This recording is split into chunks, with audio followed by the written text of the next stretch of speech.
In this video, I will show you how to disable Instagram profile picture zoom. So let's jump straight into it.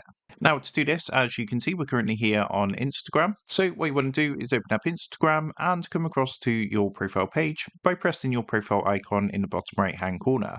From your profile page, what you want to do now is come up to the top right hand corner and press onto the three lines to go into your settings. From your settings, just come down to the section that says who can see your content.